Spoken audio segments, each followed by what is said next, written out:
Hello, good people. I am Abir Shanawi, Good evening. I am Doug Handy. and this is. This is real talk, our space. It's like, what's my line? Oh, yes, what is your line? What's my Yes. line? Welcome to Real Talk, our space. Yes. Good evening, everybody. So it is Wednesday. It's been a long. We're on Oh week my 3 goodness.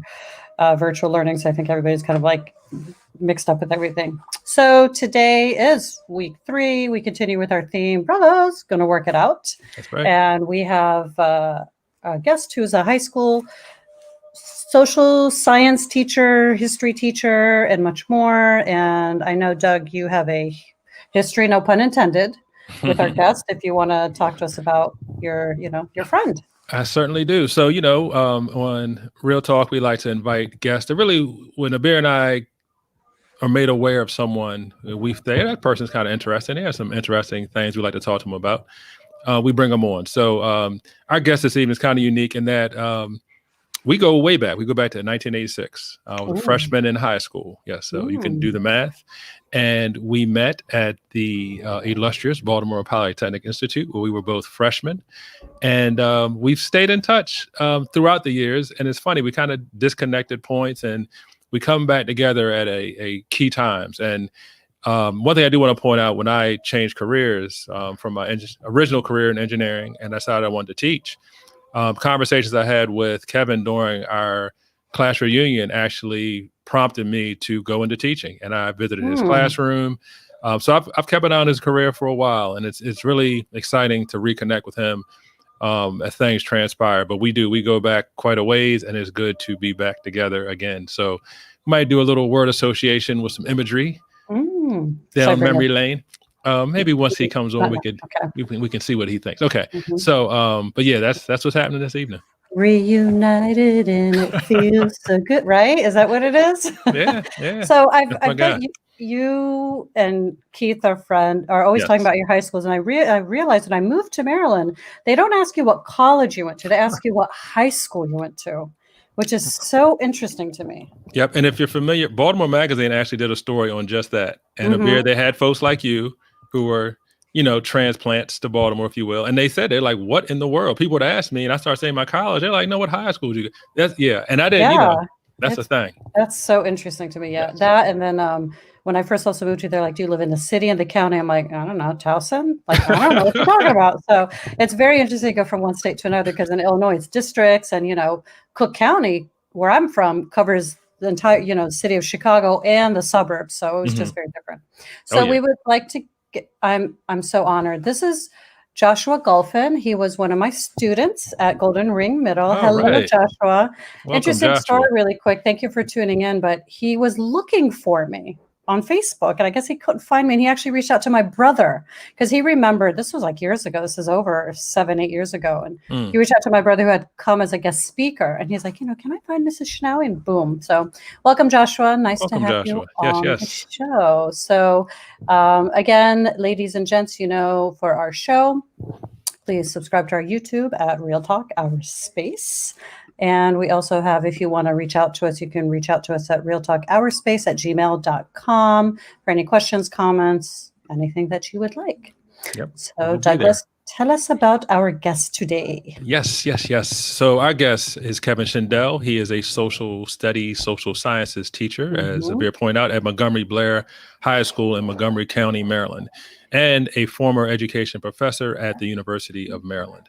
And no matter what he's assigned to teach, Kevin attempts to make the learning as authentic and relevant to his students' lives as possible.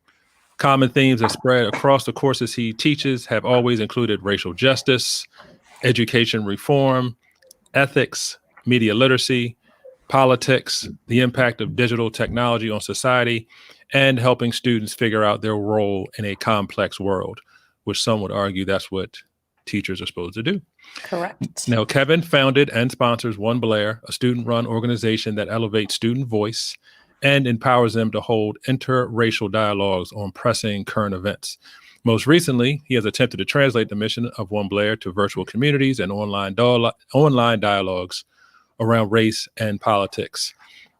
Through his work, Kevin has garnered a number of awards for his teaching, including the U.S. Presidential Scholar, Teacher Award, University of Maryland Presidential Scholar Professor Award and Distinguished Service to Public Education Award from Montgomery County Public Schools. It is my pleasure to invite my friend of many years, my guy, Kevin Shindell. Welcome to Real Talk, my friend. Hello, Kevin. Thank you. Hello. Thanks for having me. Thank that was you. great. And who wrote that? That was some egomaniac. We will not say his first name starts with Douglas. Anyway, no. Great. Thank you for coming on our show, Kevin. I appreciate it. I did not know. I knew you guys were friends, but I didn't know like all the way back to 87. And I remember what I was doing in 1987. Oh, it's on my age. So yeah, it's been let's a while. Off the bat, Kevin. Can we with do the? Well, can we do? Oh, we're gonna do the word association. We jump. Sure. You want me to bring that up? We're gonna save it to the end. Yeah. So, Kevin, we're gonna show you an image. I want you tell me what comes to mind when you see this image. Da, da, I da, wonder if I know da. what image. That was immaturity. Was this a senior picture? That was our senior picture. That was that was a hair experiment gone wrong. Wrong there. I had some shades of Wham going on there. Yeah, I had grand designs for that hair, and it's just. I'm glad that you had the black and white picture, and not the color picture. The color, that picture doesn't do the color of the hair justice. So, wow. Okay. I mean, I got some COVID hair going on here. Well, for those in our audience who do not know, this is actually Kevin to our right, and that's actually Doug to the left. I didn't even realize that was Doug. So, do you have braces, Doug? I did. I had braces. Yeah. This is our receipts. Class of 90 in the house, right, Kev? You know, and the high top fade and all of that. You got That's a Kid and Play going on, right? Yeah, back in the good old days when Wham and Kid and Play. I love it. So surprise, Kevin, that's the picture. That's the picture. Okay. I thought it was going to be a couple infamous teachers that we had in the past, and oh, interesting too. That's what I was expecting, but okay. Oh, that'll be our next show. Yeah, Kevin, we got to remember, Kevin. So before we get to the questions, I was talking about Kevin influenced me, and Kevin, I don't know if you remember. I don't know if we can even say this. We might get sued, right? But libel or something. But so, Kevin, I said, Kevin, what influenced you to teach? And you mentioned our freshman Spanish teacher, and I was like, what are you talking about? Like, she was awful. And you were like, that's my point. Like, no student should have a teacher like that. And I was convinced that I wouldn't allow that to happen. So I was going to step in. And I'm telling you, so anybody who's, and I have a few students out there myself, right, or former students, but Kevin, huge influence on what teaching can be, and really my view as I came into it. So yeah. Go ahead, Kevin. It worked out for all of us. That's right. That's right. So speaking of teaching and developing into yourself, our first question for you is, when and how did you develop racial consciousness? I think for me, it was really early on. You know, a lot of my early childhood, some of my, early school age memories and social group memories. I had very progressive / radical, alternative parents. And so, a lot of my earliest memories were spent in those kind of social circles, some of which, we would be the only white family. Or I'd be the only white person in a classroom full of students, or one of a very few. I was like the white token. And so, there were also a couple incidences. I remember one where we were at a laundromat, and I was young. I must have been about 4 or 5 years old. And my mom and I were at a laundromat washing our clothes, and there was another kid at the laundromat, and he was there with his father, and we just started playing. And I used the word boonie. And I called him a boonie a couple times. And his father was really, really upset and kind of, marched me and his son over to my mother and said, do you hear what your son is calling my son? And she said, what'd you say? And I said, a boonie. And she said, where did you learn that? And I said, he says it. And so I learned it from the kid that I was playing with. Oh, wow. Okay. And at that point, it was like, the father was he said, did you say this? Said, oh, yeah, I taught him, and however that transpired. But then I knew it was something. I didn't know the depths of it. And then I remember in a very similar circumstance, probably within that year, I said the N-word at somebody else, and I heard it from them.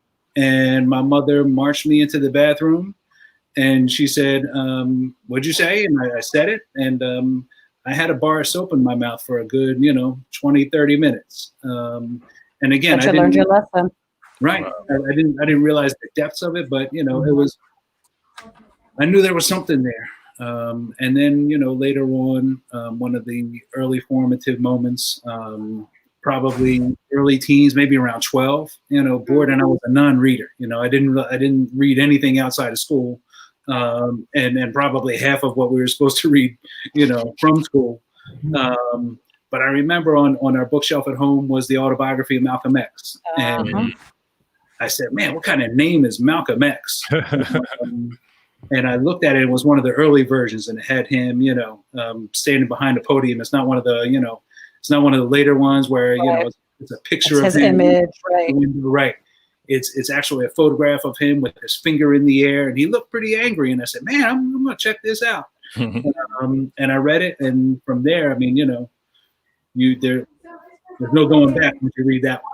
Absolutely. Yeah. So many people have been influenced by that book. It's amazing how that book has really raised people's racial consciousness as well. But I remember I was following a famous teacher influencer years ago, and he said he always had the picture of Malcolm X in his classroom, and he would always tell his students that Malcolm X was the best example of how we never give up on people, because how he always, transformed his life. And he went, he was a pimp, he was a drug dealer, and then look at what he ended up becoming. So it's a good example of showing people that, you never give up on people and you never give up on children. So it's interesting you say that Malcolm X was, an influence, because he's influenced a lot of people just from his book alone. Yeah.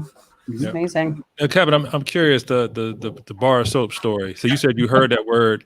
Could you racialize that for us? Was that a time, like who did you hear from, a white person or a black person? I heard it from a white person. I heard it from a white person. Like I said, we were at their house. Okay. And I don't know, he was about my age. I think he was a couple years older, if I remember. And he said it, and I said it, and we were like, I remember we were running from floor to floor, and he said, all right, let's go here. And I was like, all right, said the word, let's go. And, and like I said, my parents' circle was pretty progressive and radical. We were, I was a budding revolutionary at birth, and so I think people were kind of surprised, and he totally sold me out. It was like, and when he realized that something was about to go down and somebody was getting in trouble, he said, I didn't say it, and I was like, I didn't say it. So, the bar of soap went in the mouth, and that was it. Learned, huh? Yeah. Right. Well, one reason I was asking, because I was in a dialogue, and we'll get into some more of this here, a little later in the episode. Was in a, supposed to be like this open dialogue on race, kind of happened over the summer. And there was a white male teacher who, his struggle was, he teaches at a predominantly black school, and he was struggling with the fact that his black students were using the N-word freely, and he didn't understand why he couldn't. And I had a little bit of and do you want to do you want to comment on that? I think if you step into that space, you should already know why you don't say it and why other people have. If you're still asking that question, man, I shudder to think of the other things that need to, be learned up by this dude. It's from I don't know. It reeks of colorblindness to me, and right. Well said. It went so far as like we were supposed to identify ourselves, racially, and he wouldn't. He just kept saying like he kept saying something like he wasn't a person of color or something like that. It was real bizarre way that he was describing himself. But all right, so if he comes back around, Kev, I'm gonna holler at you and right. School him. You can school him, right? Or bar of soap, whichever one works. Yeah. So along those lines, so how can white teachers be true allies in the classroom? So I knew you were going to ask this question, and you knew what my response was going to be, right? And so for me, I would, I need to regress a little bit and find out what we mean by that word ally. How would you define ally? What does that mean? To what extent, does that entail just belief? Does it entail actions? All these different things that get wrapped up into this word of ally. What do you mean by ally? So interesting. So I'm looking at my friend Abir, because we've had these conversations, right? So Abir, like, if Kevin, I don't know if you're familiar with like Bettina Love's book, or Bettina Love's work in her book. She actually would refer. So I didn't know who that was until about a month ago. One of my colleagues sent me a YouTube of Bettina Love, Goldie Muhammad, and Dina Simmons. Dina Simmons. Oh man, that was just that's required. That's required listening for what I would think of all urban or suburban teachers. Right. Well, when we talk about allies, Doug and I we have had this conversation, and I changed my mind after, of course, the amazing Dr. Bettina Love made this comparison. She said there's allies and then there's co-conspirators. So she gives the analogy of the Black female in South Carolina who wanted to take down the Confederate flag from the pole. And there was a white male standing next to her. And while the Black female was going up to get the Confederate flag down, the police and the authorities came, and they were going to electrocute the pole to make her come down because she wasn't coming down. So the white male, what he did was, instead of standing outside of the gate, he went inside and put his hand on the pole. He used his privilege, knowing they're not going to electrocute the pole if he has his hand there. That's a co-conspirator. Now, if he was standing outside of the gate just watching it happen, that's more of an ally where you're like, I know this is wrong, but I'm not going to really overstep my bounds. Yeah. That's my definition of an ally. Now, again, it could be also people are on very different journeys in their life when we're talking about race, when we're talking about equity and equality. So I know some people may start out as allies and then get to the level of co-conspirator, but that's a totally different topic and a totally different, show. But if we just talk about allies of just being there to listen, how can teachers be true allies in the class where they're sitting there and just starting their journey that way? Does that make sense? I think it does, right? And so I think it's a really difficult question. How much are white teachers willing to sacrifice, right, of their of their privilege? And that's kind of where you get that, that principal implementation gap, right? My principal will say that this is what I believe. But when you got to hit the road, we find out who, and so, and we all find ourselves on different sides of that road at given points, we're all making the decision on to what extent this is individually going to harm my career, my livelihood, all those different things. And so, I would say, I think in the sense of what you are saying, I think white teachers need to be allies, but number one, recognition, a complete recognition of racial privilege and racial oppression, right? I think that people come at that through different ways, right? And so, I found myself kind of pushing back a little bit against the labels, right? Well, against all labels at this point. I think labels are toxic and poisonous and but activate implicit biases, when we talk about radical left wing or fascist or whatever, all these different things. But the term ally, when I see that term is like, Doug and I, we go back over 30 years, right? And I think we may not have had this conversation 30 years ago. Right. And I think Doug would have said something to the effect of, Kev's down, right? right. He's down, right? And so before this whole thing of ally and wokeness, is another term that I've kind of, I'm not a big woke guy. Right now, that there's white people in the audience say, "Oh, he thinks he's so woke, he's not woke." Right? So get into this kind of competition and everything. But I think it begins with a recognition of racial dynamics as they play out in the classroom, as they play out in society, and then what you do with those, and some kind of recognition that you are caught up in what is a racist institution and a racist system. And so, when we say ally, what do we mean by that, right? Because we know that we do things as teachers, even white teachers who don't want to. We know that we do things every day that harms our kids, in particular our Black students and our brown students and our poor students. And we are legislated to do those things, right? And so if I continue to do those things, how good of an ally am I? You know, one of my favorite quotes is, and it hits me multiple times a day, by Christopher Emdin, who wrote for white people who teach good, right? The idea that, you know, teachers are faced with this decision every day, right? Are they going to kind of blaze a new path, or are they going to follow the mold and the risks that come with that decision? And he said, essentially, it boils down to whether you're going to do damage to the system or do damage to the student, right? And, you know, how do you navigate that, right? So I think, I don't know, it's a really complicated question. But I think, you know, it begins, number one, with, you know, as we just talked about, a racial consciousness. We have to understand that not all people are coming to this table with the same full belly.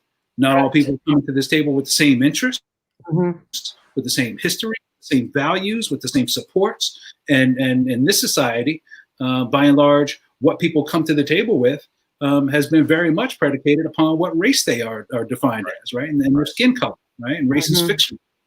You know, that's the other thing. Race is fictional. You know, there is no biological race, but, you know, here we are. Yeah.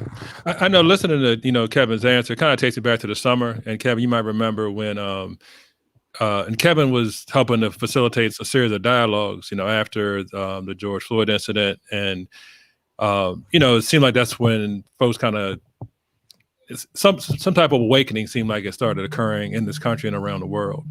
And I remember reaching out to Kevin because I needed to hear from like a white person on, like, Kevin, give me your take on this. And this is how Kevin and I usually connect. Like, Kevin, what's your take on this? What's your take on that? And we talk about seeking multiple perspectives.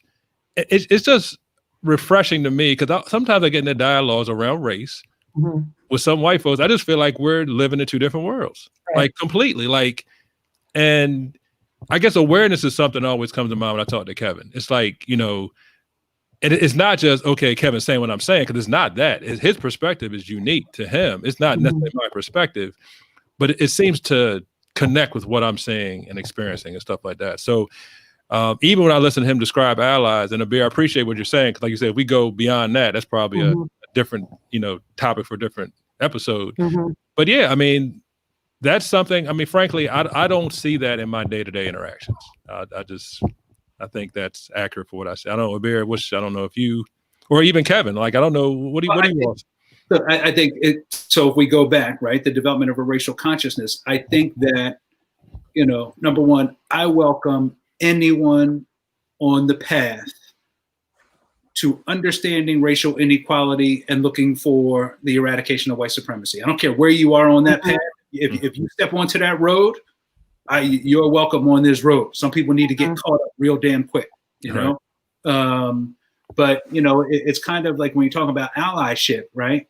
I do think that there is a difference between someone's lived experience, which I feel as though I've had, right? Versus, you know, someone who's, you know, read a few books. And the books are important too. There's no doubt about that, right? But I do think that it's kind of, I think there's a difference there, right? And you know, I remember, Doug, when you called me, I think we laughed and laughed and laughed because I said, Doug, did you ever imagine the day where not only would, in a span of 2 weeks, this happened in 2 weeks, where the majority of white people in the United States not only know what Juneteenth is, right, but are ready to declare a national holiday for it, right? It happened in 2 weeks, right? Yeah. So, you know, Doug called me, you know, looking for answers. I didn't have any. I was just having, I can't explain this. This is the craziest thing I've ever seen. You know, 2 weeks that happened.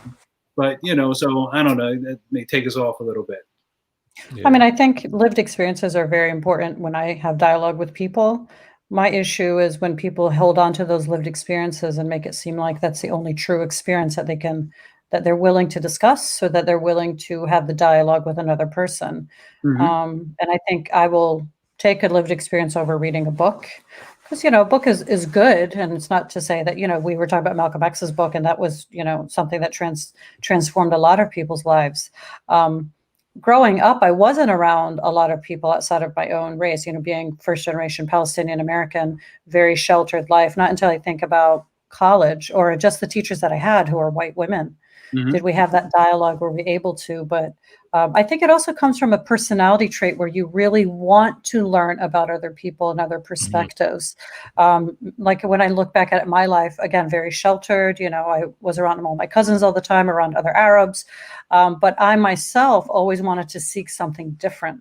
So I think my own lived experience, if I just spoke on that, shoot, I would not be where I'm at today.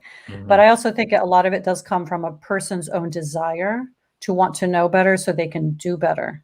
But when Sure. people stick to those lived experiences and say, well, you know, I grew up white and poor, or I grew up in blah, blah, it's like, but it's still not the same. So Right. that's my take on that whole, No, you know, I the conversations love are what you very said. important. No, I love what you said, and we know that our own analyses in a vacuum are always wrong, right? I mean, you have to seek, you know, you have to seek those other perspectives to, you know, look.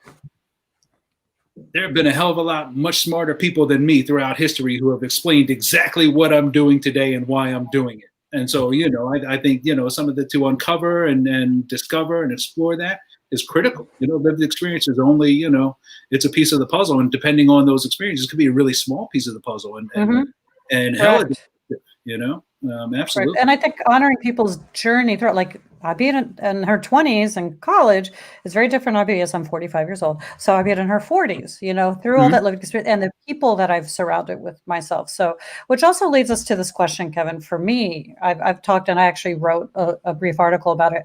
What's your take on the idea that teachers shouldn't be political? They shouldn't be talking politics, or they shouldn't be discussing these issues in the classroom. Okay, so what do you mean by political? No, I just like to die. This man's gonna make us work today, isn't he? yeah. No, if we want political, we can talk about it. Runs the gamut. Whether you're talking about social issues, if you're talking about the actual election, if you're talking about policy, all of that goes under the realm of politics. All of it, or even just community work. All of it. Right? All of it, and so, you know, this is a conversation. Because I'm not shy about beliefs and my experiences and how I understand those experiences and share those experiences with students. And so, you know, this is always a conversation that I have, you know, week one with all my classes. And I begin with, you know, to what extent are teachers allowed to express political viewpoints in the classroom? And every answer that you get, the students kind of pigeonhole, or they've got this very narrow definition of politics as in partisan, right? As in party politics. Right. And what I want to expose to, you know, students and others is that politics is about power. It's not just about Democrat versus Republican and governmental. Politics is fundamentally about power, and it's about things, right? Politics is about the acquisition, the distribution, and the usage of power. And if you are in any environment in which there is a hierarchy, power is being held and wielded somehow. And so, you know, the classroom is inherently a political institution. Schools are political, families are political, offices are political, right? All these different things. And so what I'm trying to, you know, get across is that, you know, and I tell the students, when I teach you this instead of this, that's an expression of my political will, because I have power and I'm going to determine what you're going to learn here today. When I assign you homework, that's an expression of my political will, because I have the power. And if you don't like that, then politically you should figure out how to organize yourselves so that you can try and take some of the power that I have. And so all these different things, you know, get wrapped up into the definition of politics. As it enters the classroom, I tell the students, my way out is just to be 100% transparent as much as I can, right? I have the power because I'm a teacher and I'm getting paid to be here. You only have power insofar as, number one, you lead an uprising and you take the power from me and you prevent me from doing what, and I've had that happen and I love it. I love when students do that. Because I think student voice and empowerment is the, you know, is the essence of what should be happening in a classroom. But the idea of, you know, how do you acquire power, right? It's I have, you know, referential power. I'm the teacher. I'm the you know, the single entity in this classroom who's granted that power, and so you know, and that's something that's constantly negotiated. And so, you know, I tell the kids, whatever I do or whatever I don't do is equally political. And the example that I use, you remember the president's comment about shithole countries. They have all these immigrants coming from these shithole countries. I teach Haitian immigrants. I teach Salvadoran immigrants, and they know that I follow politics. They know that I heard those comments. And so if I go in the next day and I say, Trump is a rotten SOB, screw him, I hope he gets impeached. Is that a political statement? Insofar as I have the power, maybe it is. Is it a partisan statement? It might be that too. If I go in there and I say nothing, that's equally as political. Because now my students are wondering, man, I wonder what Shindell thinks. The position of power about my existence in this classroom. Maybe Shindell doesn't want me here. Wow. And if that's the case, then maybe why should I do this work here, right? And so, my thing with politics is let's just be upfront and transparent as much as we can about it. Everything we do is political, and everything we don't do is equally as political. But that has to come from a teacher who is socially aware, but also has their own, self-confidence, where they're not worried or threatened. For me, I've seen a lot of teachers, that's their power. Like, I am the autocrat in this classroom, and how dare you go against what I'm saying? What you're talking about is absolutely amazing, and it talks about our democratic values, but you rarely have teachers who want to yield that power, who rarely and are afraid of having their students speak their mind, and especially if it goes against what they're saying, and to have an uprising. Man, you're crazy. I mean, you really have that. Right. You said you welcome one, right? Right. And I'm in the same, I'm in the same type of ideology with you, Kevin. Like, I love that. And my students always had that. And I would always tell them, even if you have an argument, defend your argument, whether you're the only person, or I would always tell my students, if they'd complain, I'm like, everybody has a boss. You have to do that. But I love what you said, because it's very powerful. And the comments now are blowing up because Tema, who also said, here they come now. They don't do it politically exactly. But then Renee Balin, who is, my work spouse, I miss her. She's like, hard to do in public school where we are supposed to be objective, which is a very good point. And then Keith, it is a good point. It is a good point if you believe, right? And I'm not sure that I do, that objectivity is number one, achievable, right? And if objectivity was achievable, how would we know? Right? How would we know we're actually giving, right? And the idea, I once got into an argument with a parent actually who said, that my classroom wasn't balanced enough, right? And I told him, I said, man, I'm sorry, balance is not my goal, right? What balance does is it raises the level of an inferior argument to that of a superior argument. And I'm not interested in this. I'm interested in that which is more truthful based on the evidence. And so, what do you want balance? You want climate change balance? You want somebody who says climate change is real, balance with somebody who says climate change is not? That's not balance at all. What do we do? We dramatically, raise the level of this inferior argument, and then give them credibility to it. That shouldn't be our goal. Which is, I feel, unfortunately, what society has become. Everybody thinks they've got, something to say, and like Renee says, follow the evidence, which is true. But a good example, and if there are people who are fans of her, I'm sorry, but Tomi Lahren, it's like, honey, you just came out of the egg, and you're like sitting there and spewing all of these, so-called facts, but you need to, they're not equivalent. I'm appreciating you saying that, because it's true. We can't, there is no equivalency with that as well. And then Tema says, wonder what happens when teachers' politics go against the well-being of students. Which you could argue, well, go ahead, Kevin. You. I would argue based on, Abir, based on what you were saying before, and that, that lack or that incapacity to, give up some of that teacher's power to the students, it's inherently harmful to the students. And we know, like I said, that Emden quote, it's just, it's in, it's in the back of my head all day, every day when I'm thinking about school. Am I going to, do something to damage students that I know is going to be damaging to them, or am I going to welcome them into, what what we at least profess to want as a democratic system, right? Correct. I mean, to not let kids participate and engage democratically in a classroom, in schools, is absurd if you are trying to train those kids to exist in a democratic society, right? Mhm. It's like teaching a 3-year-old to drive a car, right? We're going to teach you now, but you don't get the license for 13 years. So, Right. we're going to show you all the steps that you have to do. It's the same thing we're doing in our classrooms, right? To not allow them to vote on certain things, to not allow them to express themselves. What are we saying? Hey, these are the elements of a democracy, federalism, balances, separation of powers, and, all that stuff. You don't really need to learn about it now because you can't even vote yet. So, Correct. What's the point of that? Right. Which is a great segue. I was about to say, great segue. So Mhm. I'm assuming that has something to do perhaps with the creation of One Blair. Talk to us about that, Kevin. What led you to start the student-run organization? So One Blair, the name, my wife is a dynamic, phenomenal principal in Howard County.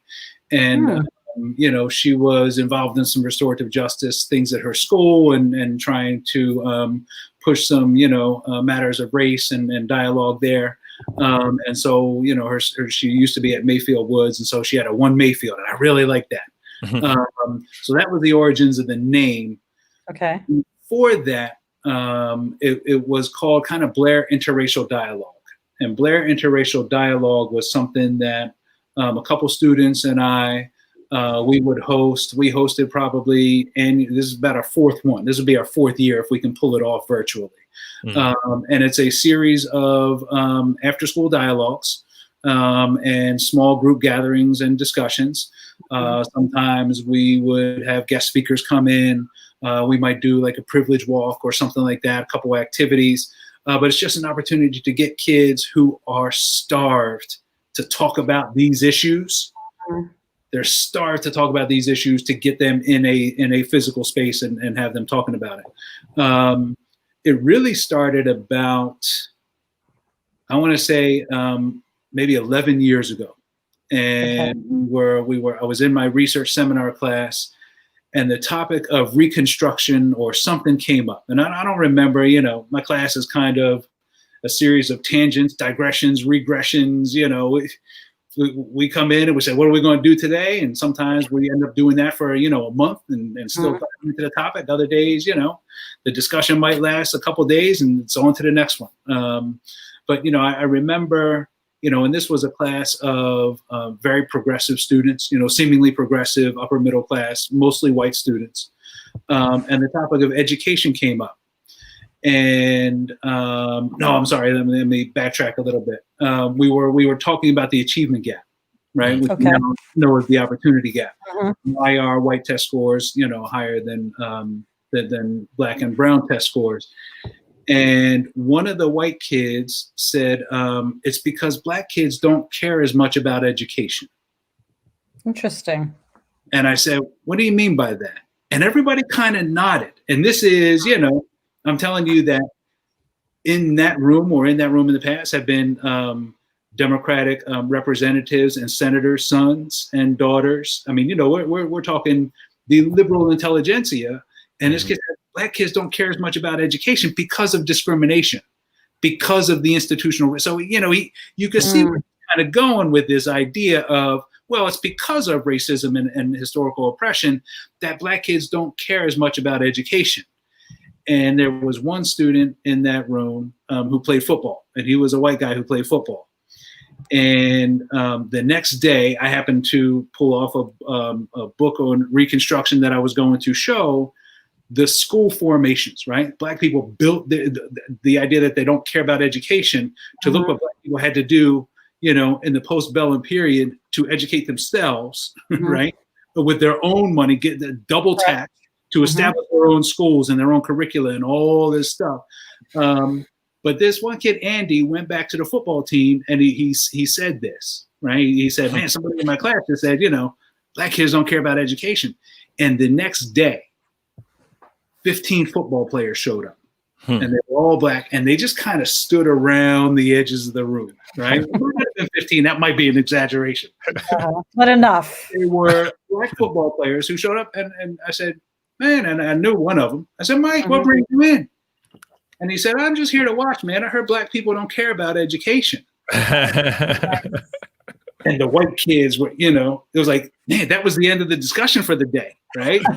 and until I turned the floor to Mike and some of the football players. And then it was a dialogue, right? And so what we decided in that moment was this kind of a discussion doesn't happen, because even the progressive, liberal, whatever you want to call the white kids, they still don't mix it up with students of color. So the idea was, you're not in the same classes. How do you develop the same kind of, important social consciousness, right? How do you develop that lived experience that we were talking about earlier?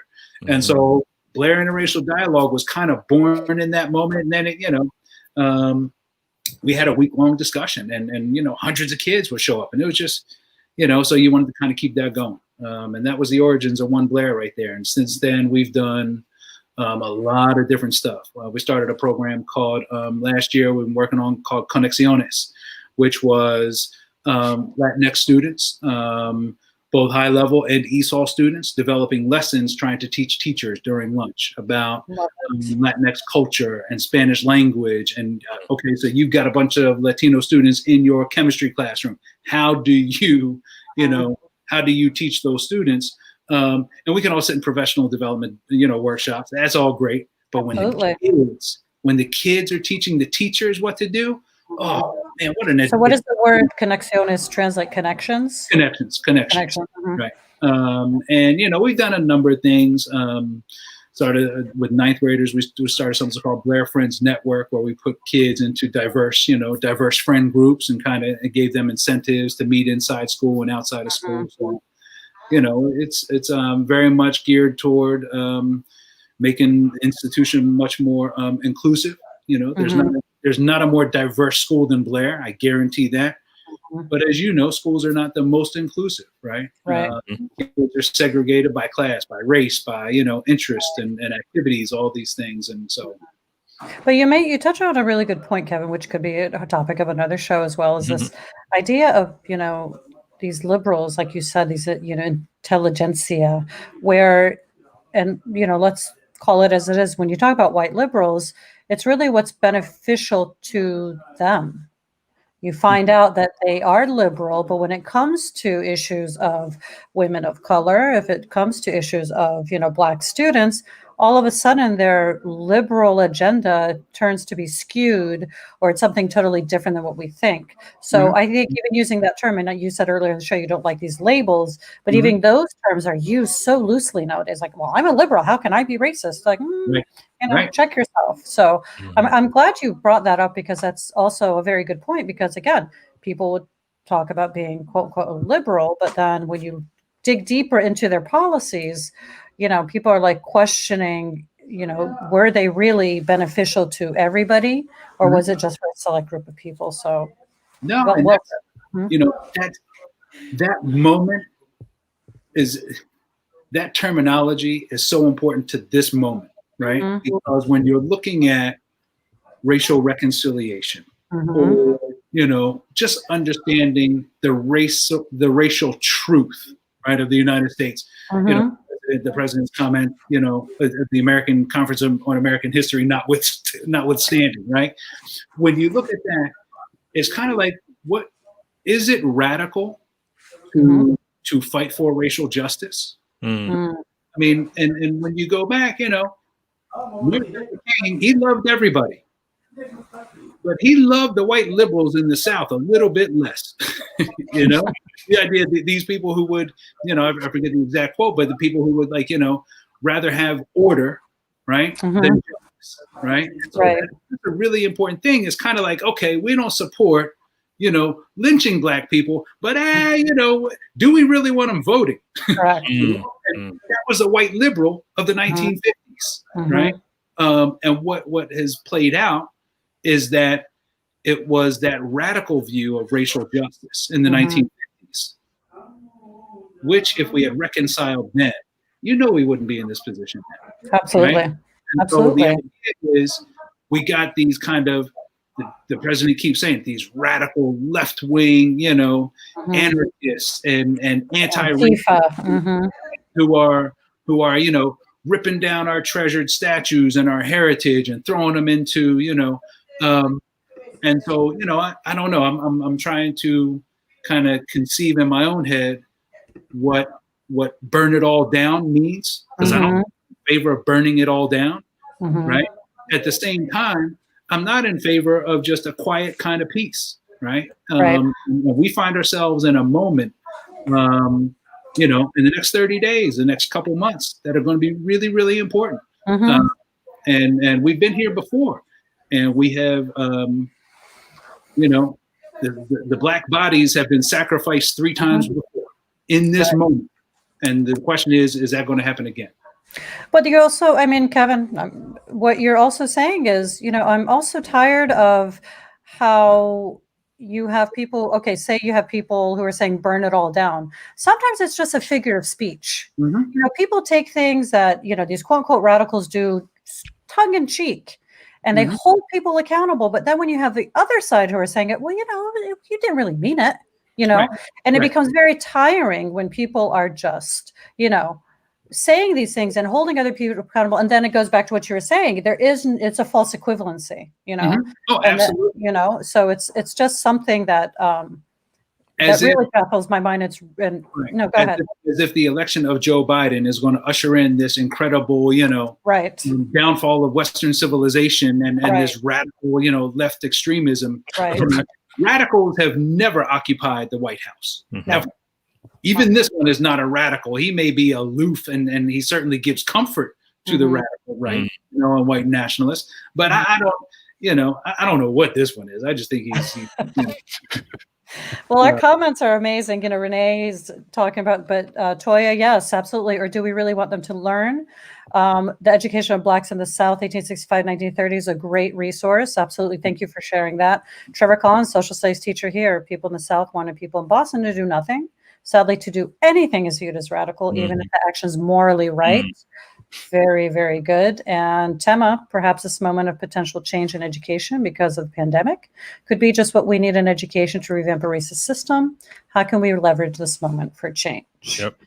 So, that question's come up a few times. And again, do we do nothing? Right. That's what Trevor's talking to me. Once again, you stand still and do nothing, or you act, right? Right. Yeah, but nobody's standing still at this point, right? Correct. I got into it. I've been very kind of deliberate over, the kind of learning and teaching and learning in the pandemic, right?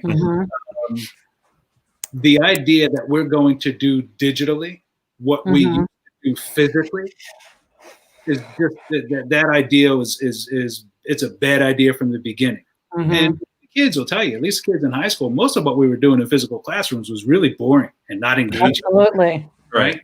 So the idea that we're now going to do the same thing, through the internet, through Zoom and Google Meet, is just a horrible idea to begin with. And so there was a lot of this, almost all of our discussions since March 13th has been around methodology. How are we going to do this? And my question is, what should we do? Right? Is there a time where you say, you know what? Maybe the content shouldn't be what it has always been. Maybe the content should be 100% contextual and relevant to our current experience right now. Yep. In science, right? We learn about covalent bonds. Maybe we should be learning about climate change and plastic waste, right? There's a ton of stuff that we can do to make the education 100% relevant to their existence right now. That's actually engaging. That gets them to turn their cameras on and they want to engage. But that's not the discussion we've had. And so I was in a discussion with somebody and they said, you know what, you can't just change everything in a moment. Correct. And I said, everything has been changed. If you're trying to teach the way you were teaching, you're the one who's not changing. Everything, everything else has changed. And we've got, I know at Blair, we've got potentially hundreds of kids who can't access that at all. And so what do we do in the midst of this pandemic? Our most marginalized students are getting hurt exponentially worse than even, the students, who weren't as engaged in school. Right. Even students, even the students who hated school can't wait to get back. Right. Yes. For all those other things. That social aspect, right? Right. Yep. The social network and all that stuff. They can't wait to get back. Mm-hmm. So, I think, yes, this is absolutely an opportunity to change what we're doing. I would like students to be much more self-directed. Mm-hmm. Right? The idea and teachers have to change, right? I mean, the idea that I'm going to make a PowerPoint on the civil rights movement and lecture on the civil rights movement, I think is absurd. Mm-hmm. What teachers need to be right now are curators of content, because there's much better content than anything we can do that's out there. Find the best damn content, have the kids explore that. That'll bring some questions for them. Then they bring those questions back to the classroom. You say, all right, what'd you learn? What are we going to kind of hash out here? But the idea that, teachers are just kind of this standard, content delivery, instructors is just, that's got to go. It's harmful. It's harmful. Well, Renee says doing nothing supports racist systems. Absolutely. And not just because she's a dear friend of mine. She says, I've been really trying to ground my teaching. What is going on? No bland things here. I don't doubt you at all, Renee. But I always think if you are not a stellar teacher in the classroom, what the heck makes you think you're going to be a stellar teacher by on camera? So, is what, and the first thing she said was ask him what they wanted to learn, which is great. But Tema also says, not digitally after this digital moment, what will we do differently when we go back? And that's my fear, is we're going to go back to the status quo and not really touch upon all of these things that we've developed. Yeah. So, and then, that podcast that Kevin referenced, which people who saw it, when they saw that, the one with Bettina Love, Goldie Muhammad, and Dina Simmons, they talked about that, leveraging this moment to teach differently, right? And just a complete overhaul. And at the same time, right? The idea of a complete overhaul, let's disrupt it and burn it down, right? There are limits to that, right? Sure. We've left something that was static, that was oppressive for many, and we should have rebelled against it, consistently as many of us do. The question, if we burn it all down, what do we have to come back to, and what are the consequences of that, right? And in this moment, I think, one of the questions you may ask is, what about history? Why history, right? Because I think that once you are in touch with that kind of long historical curve, right, you can compartmentalize and take a step back and be a little bit more reflective and see what kind of things panned out and what kind of things didn't. And I don't know if many things panned out where people just said, screw it, let's burn everything down and see what happens when we come back, right? You're not coming back to much. And so, what gets lost in that process, I think, is kind of, I don't know if I'm necessarily preaching moderation, but to some extent, it's kind of like, hold on, let's be really sober-minded and reasonable about this, rather than, I think what we see now is a lot of acting out of fear. Right. And there's reason to be fear. There's reason to have fear and anger, but I don't know if that's the best way to craft policy and a society. Right. No, and I mean, you make all very good points, because we don't have that moderate piece anymore. It's either so extreme on either side. But Tema, I would like to say I have some influence on this, that Doug's listening to podcasts. All right, so this is not and this is when Tema used to recommend no less than like a dozen podcasts that I should be checking out. And Tema, I did listen to some of them. There you go. I have a short attention span. Like, come on, give me a break. Squirrel. I'd much rather talk to my colleagues doing real talk. And Tema, you've been on here, so you know how we get into real talk. And then it was Keith had to say more. He's saying, this remote learning moment has and will change. What happens when we go back? Only a fool will return to what was. We have to adapt to this moment and change education and end the damage of traditional schoolhouse. And I'm telling you, Kevin, our comments are so deep this time. Like, you really are touching upon something. Yeah, Kevin, can I say something about Keith there? Sure. Oh, yeah. Again, this kind of comes back to that, the nuance and complexity and the moderation, right? You've got a whole class of people, primarily located in Silicon Valley, that have been waiting for this moment. Right? Google, Apple, Amazon, Correct. Microsoft, they've been waiting for this moment to say, okay, what do schools need right now? Oh, they need Chromebooks. They need computers. Let's give the kids all the computers, right? I think the technological divide is real. Yep. But that technology, you've got a whole mess of people that get paid very well by school systems to come in and say, hey, you really, that teacher is overworked. Here's what we're going to do. We got this turnkey curriculum. It's all right here in the laptop. So here you are paying $50, $60, $100,000 a year for the teacher. Damn, this $800 laptop will pretty much do the same thing, right? And you've got a lot of people that see a crisis in public education, and we've been in crisis for a while. A lot of people just haven't recognized it, but the kids know we're in crisis, right? And they're looking to, I call them the profiteers, pirates, and something else. That's you got a lot of beggars of our day. Yeah, they're the privatizers. They want to come in, and education is education is $1 trillion industry in this country. We're throwing around $1 trillion.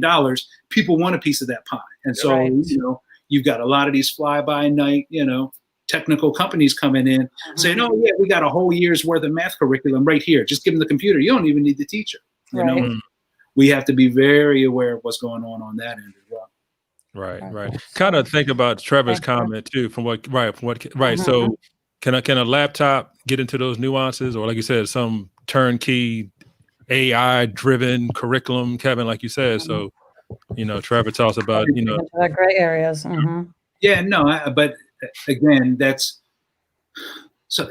all cost benefit analysis, right? These are economic decisions. Yep. And so you really want a teacher to drive in, and some teachers drive in that nuance and complexity, right? Others don't as much. Others kind of are looking for that turnkey curriculum, whether it's a curriculum guide from the central office or a digital program from some private vendor.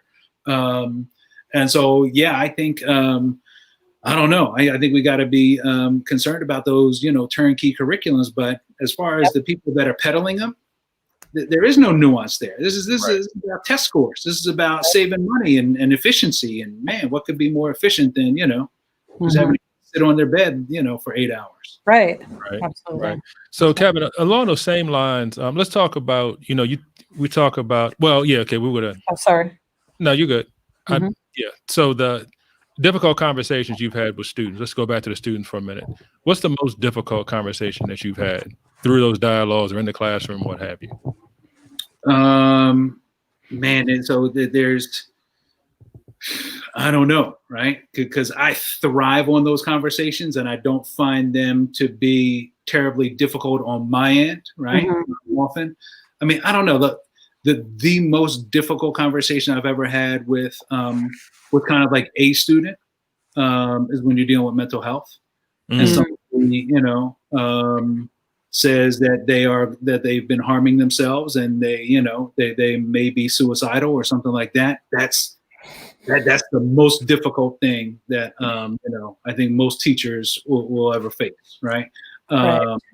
Because you want to snap your fingers and say, no, it's going to be good. This is a phase, or I got you. I can help you, and the kids want you to be able to do that too. But you both know that you can't, right? And so that the difficulty and kind of the powerlessness in that sometimes is really, really rough. As far as those those dialogues, the difficult conversations, that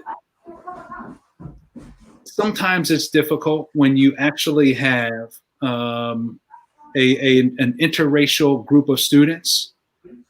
And I know that sometimes I don't serve my Black students well in those dialogues, because what we need to do is get the white kids up to speed, right? And so sometimes the Black kids are like, hold on, you're sitting here talking about how to have, these dialogues on race and, how to be an ally or something. We want to use the terms.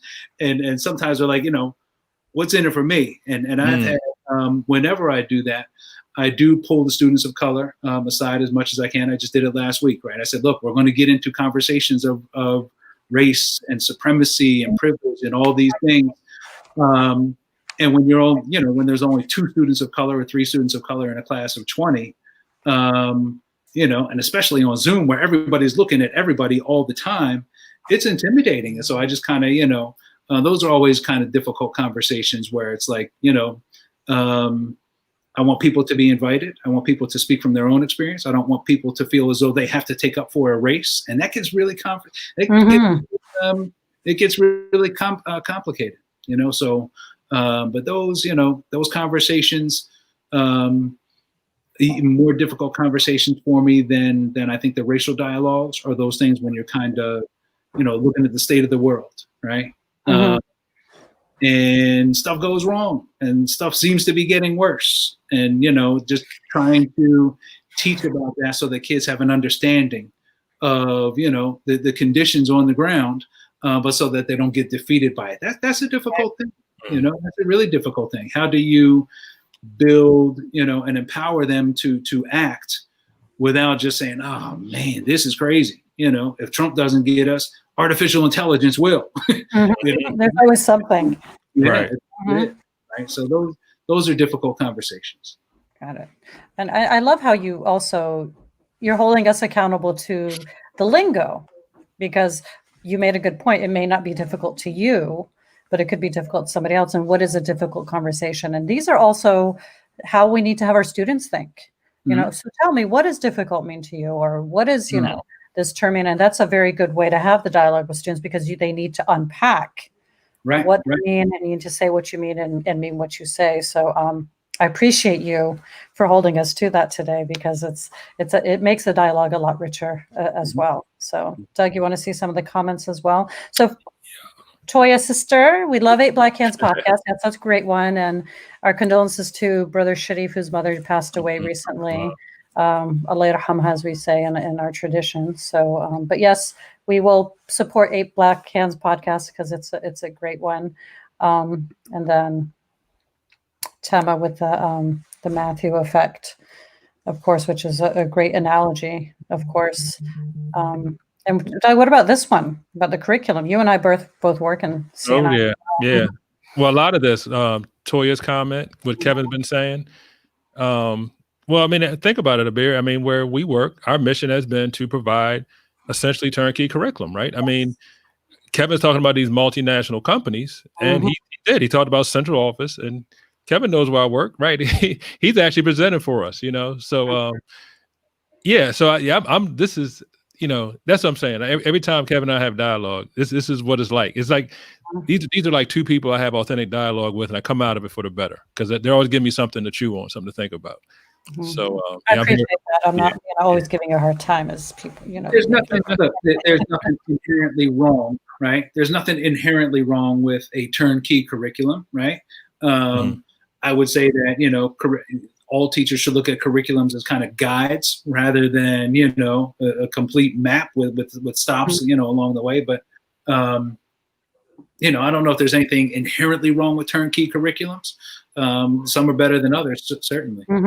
Right. Well, Kevin, let me tell you what I was thinking too, because I need to dig up this email, and I don't think I haven't maybe shared it with both of you all. I sent it to a team member when we closed in the spring, and we were stumbling around trying to make packets and put stuff online. It was just such a struggle. And I was like, why are we trying to why not have kids, tell them to do some reading, do some math, and then go find 2 or 3 topics they're interested in and do some research and come back and report out on it. And I put it in a paragraph. That's really how I felt. It's like, why are we trying to cram, like you said, that face-to-face classroom experience and through the internet into kids' homes, not knowing what's happening or if they even have a home? Like, the whole thing just seems so preposterous to me. But I'm like, if the idea is to keep kids engaged and to hear from them about what they're learning, here's a way. And it's just what spilled out of my head at that time. But hearing you talking more and more, I agree. That's been my struggle recently. It's I'm gonna visit some classrooms tomorrow. I'm glad to do that with some visual arts with team members. But I want to see what's happening. But I know it's been a struggle for a lot of teachers, because it seems like we're trying to force fit something. Right. And that's not benefiting students either. As you said, we have no idea what's happening on the other end of that digital connection. Right. We might grade a paper here or then. We don't know. We don't even know who wrote the paper. Right. We don't know who's sitting in that room if the camera's off or who's sitting off camera. We have no idea what's happening there. Yep. And so, besides the, marginalized students, suffering the worst, right? And curricula still being not up to date and not, capital T true or however we were to define that, just the sheer amount of time on screens, right? Yeah. And I'm trying to work in my head, as you said, you want them to read stuff. We're assigning everything through the internet now. Right. Why can't we put pressure on Jeff Bezos, who has made $70 billion since the beginning of the pandemic? Wow. Who has access to all the books in the world Mhm. and the delivery system to deliver them. Mm-hmm. If he's a patriot, then what his ass needs to do is take 1 billion books and donate them to American school kids. And I don't care what book Bezos, you hear that if you're watching. right? I mean, there's just send the books out, get the kids off the screens, let them sit down and read, and then let them do their own book swap, their own book discussions. Yes, yes. $70 billion since the beginning of the pandemic. Wow. And look at our kids, right? We can't pull them off of screens, even if they want to be. And they know it's unhealthy. They're the first ones that'll tell you that it's unhealthy. Mm. Right. Well, pull them up by the bootstraps. Remember that? That's how Right, that's right. the excuse they're going to give you. So, wow, you are dropping gems today, Kevin. Oh, yes, I mean, amazing. I love it. The whole list. I've only got like 2 or 3 more. So almost out of gems. I'm almost out. I always Let's thought, go next to the it's computer. quality over quantity. So it don't matter if you got 1 or 3 or 500. It's the quality that I go for. And I really appreciate your real talk today because it's very refreshing. It is definitely what we need. So So we're good. He's running out of gems. We're running out of time. So everything's coming together. Nah, So. we can keep on going. All right. Trevor's got another comment, and then we're going to get another question or two in here, then Kevin, and let you. we need to make I'm teaching good. a I'm more attractive profession, especially for people of color. If students see themselves in the teacher and leader positions, we can do a lot more to overcome curriculum shortcomings. And I agree with that. But also, as a teacher of color, and I've seen, where I grew up, where my own people who could be teachers can be just as damaging. So I think we need to look at the profession as a whole and look at it in a holistic approach, because we can't deny that there are a lot of white teachers out there that are doing a lot of damn good as well. It's very important for students to see themselves in their teachers. But if that teacher is doing a lot more damage by really degrading or saying things that are hurtful to students, I'm sorry. I just want a quality teacher sometimes, as opposed to, picking somebody because I'm Arab. Oh, they're an Arab teacher. I knew some Arab teachers are horrible. Right. Well, we talk about it's about conscience, not color. Well, let's go to the top of the episode. The Spanish teacher that Kevin and I talked was a black woman, right? So I went to a Catholic school where I didn't have any teachers of color. So I come in, that was my homeroom teacher. And I'm like, why does she hate us? 'Cause that's what I felt like she don't want to be here. She don't want me here. Like, we need to share that picture, by the way. Yeah, she's we could put it on the learn more page. Cool picture.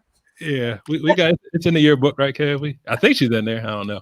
All right, so let's talk about we know what kind of we got insight what type of teacher Kevin is, but Kevin used to also be an education professor, right, at University of Maryland. So, Kevin, back to those days, what kind of impact did you have on pre-service teachers? I'm sure they gave you some feedback or in the classroom, or talk to us about that a little bit. It was I loved it, man. I loved being around young people who wanted to be teachers, and it got to the point where, I would have continued to do it, but I was taking on a lot more at school. One Blair was kind of like almost a second job.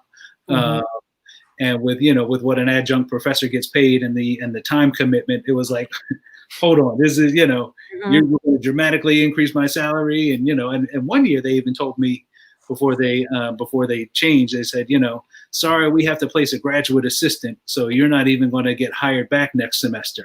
Oh, man. And this was the University of Maryland. And I said, I know I'm bringing value to this school of education. My ratings, the level of student engagement, I keep in touch with students and stuff like that. And you care more about the placement of a GA, that you pay me $3,000. I was, it was like, hate to put the business out there, but adjuncts, they shouldn't be on food stamps. And I clearly wasn't, because, I had full time, but, I wanted them to kind of come to, so I taught social foundations of education, right? Which for me was purpose and philosophy, the economics of education, the sociology of education, the politics of education, kind of all rolled into a course. And all that stuff makes its way into my courses anyway. I'm convinced that you could teach anything about life by beginning with just the teacher-learner relationship. Correct. And all the things that impact that and all the things that come out of that, right? Just in an educational setting, the classroom is a microcosm of life. And so to try and impress upon those teachers that, whatever romantic vision you have of yourself in front of the students, in this great dynamic lesson and, 30 light bulbs turn on and you change, that's not going to happen. Right. And if it does, it's not going to happen for a while, and if it does happen soon, then you're extraordinary and you need to continue to cultivate and refine those skills, but just kind of the idea that, our student population is changing. What does it look like when students have needs? And again, that Emden quote, and it's especially tough for first and second year teachers, right? Because they're just, they're just deer in the headlights. They're just trying to survive and get home so they can take a nap at 4 o'clock, Right. And come up with enough energy and, a bare minimum of a lesson plan to give the next day. So they're just in survival mode. But, just the idea of what it takes to be an advocate for kids, what it takes to empower kids, and that your number one job is not to deliver content. People say, what do you teach? I tell the kids, you don't teach history. I tell the students in Maryland, you don't teach history, you don't teach chemistry, you teach students, you teach humans. And that's a much greater, right, demand upon anybody's time than teaching, covalent bonds, right, or the quadratic formula. You teach kids. Right. That's a hell of a responsibility. Okay. And so trying to impress upon them the seriousness of it and what it takes. And also that, like I said, to kind of, I can romanticize the classroom and romanticize, everything. And to an extent I do, but just to understand that, what it takes to create that structure, right? The student, we often had the discussion, there are 3 aspects of a classroom: student, teacher, content. What's most important? The student is the most important entity in that classroom.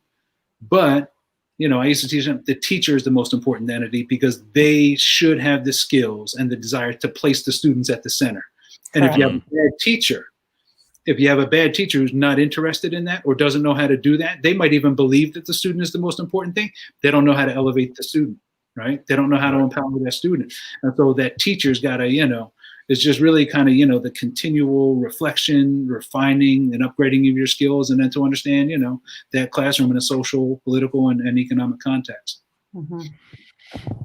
Wow. I know, right? It's like, right, Professor Shindell. Well, Keith said thank you, and among our crew, we call him Dr. Philosophy, but I think we do that moniker as well, Kevin. But Keith, don't hate me, but it's great. He says thank you, but oh my God, everything you said was so real, because I always get the sense that new teachers now, I don't know if it's an age thing or generation thing, but they think they have to be amazing off the bat. And they have to know how to do everything off the bat. It's like, it's a skill. It's an art. Teaching is an art. And people don't understand that, it's basically an art. So everything you said was very, very profound. And I'm hoping for all those new teachers out there, listen to Professor Shindell. Right. You began, I was arrogant throughout my entire education program. I said, I'm being taught by people who haven't taught in a classroom for probably decades, teaching me what it's going to be like when I go into a classroom at Bladen High School or, Nicholas Orr Middle School or wherever. And they're so far removed. And so I say, I just got to be there, Right. You go through the motions, you do the projects, you take their exams, but I say, you're not going to really teach me what I need to know in order to be successful in this classroom. And so to an extent, I know my methods may have suffered a little bit, but what I just continually honed on was, how do you, know people, know their context, and try and, uplift and empower people. And for me, for all new teachers, it's fundamentally about relationships. If you got no relationship, hang everything else up. You know, Absolutely. you better learn. You better learn where people are coming from and how to respond and how to support people, and that's where you begin. That's just being a person. You know, Right. That's humanity. Talk about that. right? All right. So, So, okay, what you got next? oh, I'm just want to let people know that if you want more amazing, content like this, subscribe to our YouTube channel. That's right. That would be great. So, we can speak to you forever, Kevin. And I'm loving all of this. I'm like I McDonald's. told Doug I'm going to start drinking alcohol at 8:30. We can go as long as you want, but the bourbon starts at 8:30. Okay, so we're almost done with bourbon, but so we end off our show with two very important questions. So the first question is on my behalf, and we would like to know, Mr. Shindell, which singer artist would you have perform an album about your life and why? Yeah. So Wham? No, I'm joking. no, not Wham. I was never a fan, despite the hair. So I would want a collaboration. And I would have Stevie Wonder. Oh, nice. Stevie Wonder and I share the same birthday, so I've always an affinity for Stevie, and Bruce Springsteen. Wow. When you see, I'm a big Stevie Wonder fan, big Bruce Springsteen fan. When you understand they were born, within the same year. And the trajectories of their career and what they were able to do, I mean, you could make the argument that Stevie was the privileged one, right? He signed a record contract at 11, right? When, Bruce is 20 years old, still sleeping on sofas, trying to get gigs on the Jersey Shore. Correct.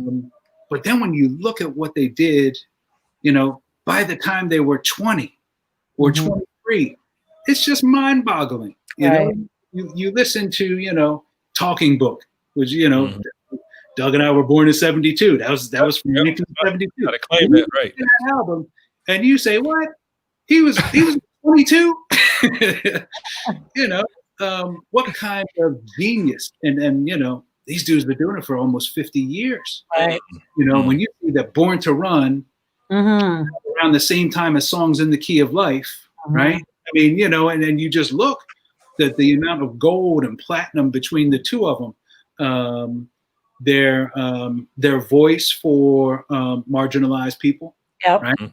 White workers, black workers, victims of oppression, sexism, race, all that stuff, right? Those guys are just, they're titans, and so I would, those are my two. And their ideas on patriotism. Right. As well, what it means to be an American, and who were, glorifying as an American as well. So listen to Stevie Wonder's what is it? I think it's is it Black Man on Songs of the Key of Life, right? About people of color and bringing indigenous people and Latinos and kind of you listen to that song and you're like, damn, he's talking about Colin Kaepernick. Nope. Right. This was 40 years before Colin Kaepernick, but it's timeless, Right. So, I always say there's no coincidences. So I'm thinking, so Kevin, you talked about you share a birthday with Stevie Wonder. Do you know when Bruce Springsteen's birthday is? I don't. Today. Is it? The reason I know that, first of all, I saw it on Twitter, but it's my sister's birthday. Oh. So I'm thinking for Kevin Shindell to say that. That's crazy. Like, no coincidences. So Stevie Wonder, Bruce Springsteen. Wow. Get this man his album made. Right? We got you, Kevin. We got you. We'll do that for you. Perfect. Look at all the stars aligning. Right. All right. Okay, we got one more for you. This is a challenge.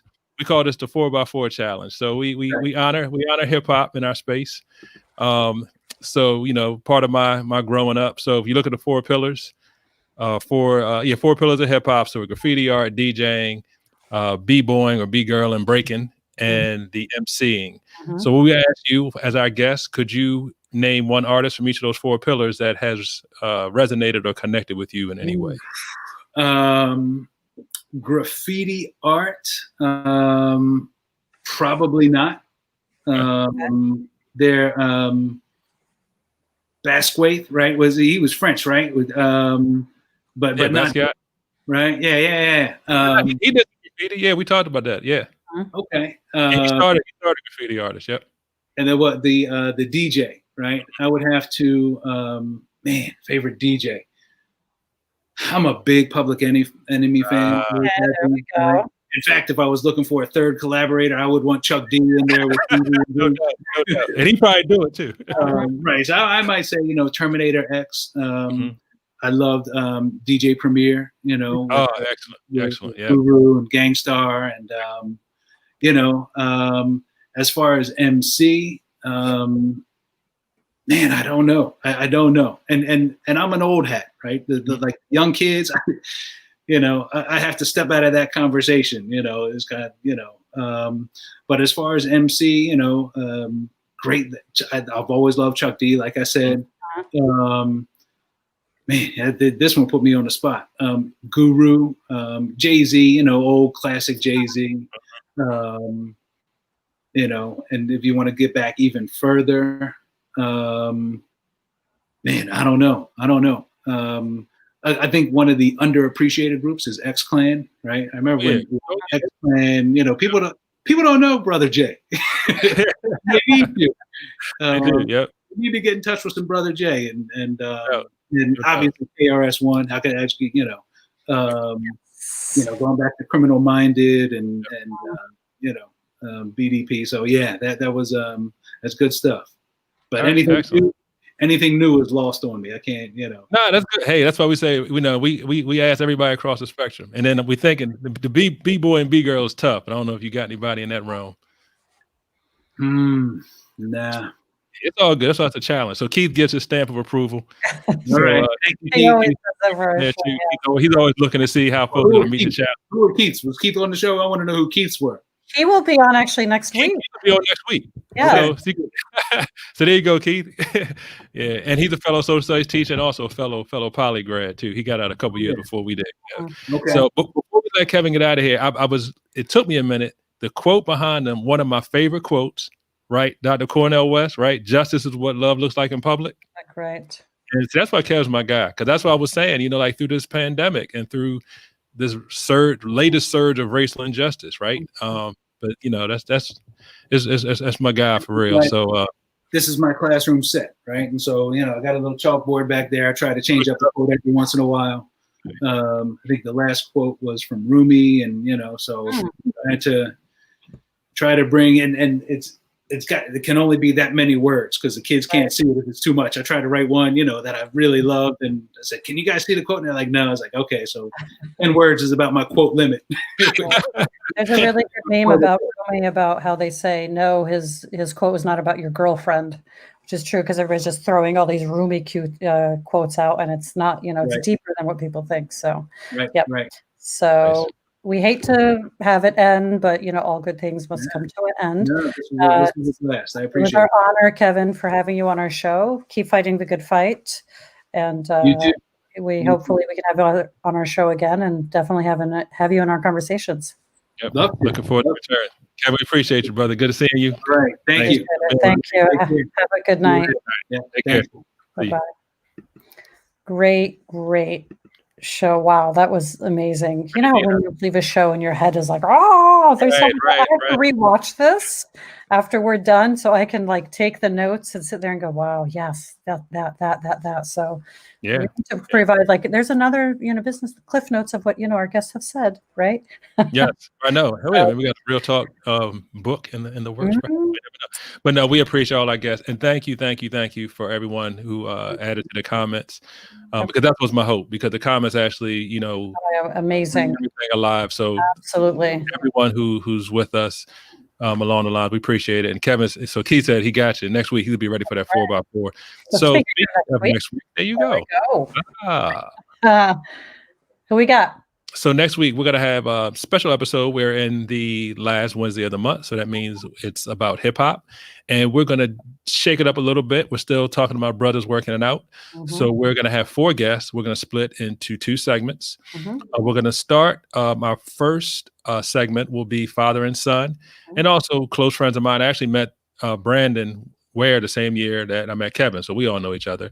But it'll be Brandon and his son, Nico, and they both have been hip hop producers at some point in their lives. So we're going to talk about their experiences as hip hop producers and just their experiences in life in general. So it should be a great discussion. And then the second segment, who we have for the second segment?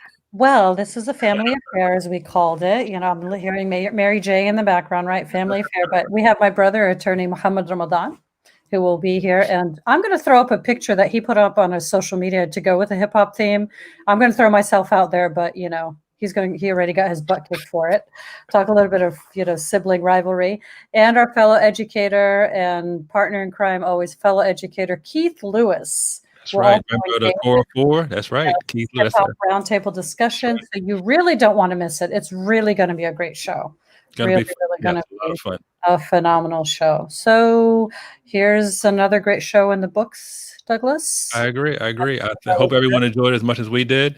And taking us out, as always, our good friend, Corey Carter. Thank you for the sounds. Thank you for the music. Absolutely. So there he is on his social media. Definitely hit Corey up if you're interested in seeing what he's about. Yes, sir. Hit him up. So we will see everybody next week. Next week. We will be here. Hope to see you here as well. All right. Have a good night. All right. Take care. Good night. Bye.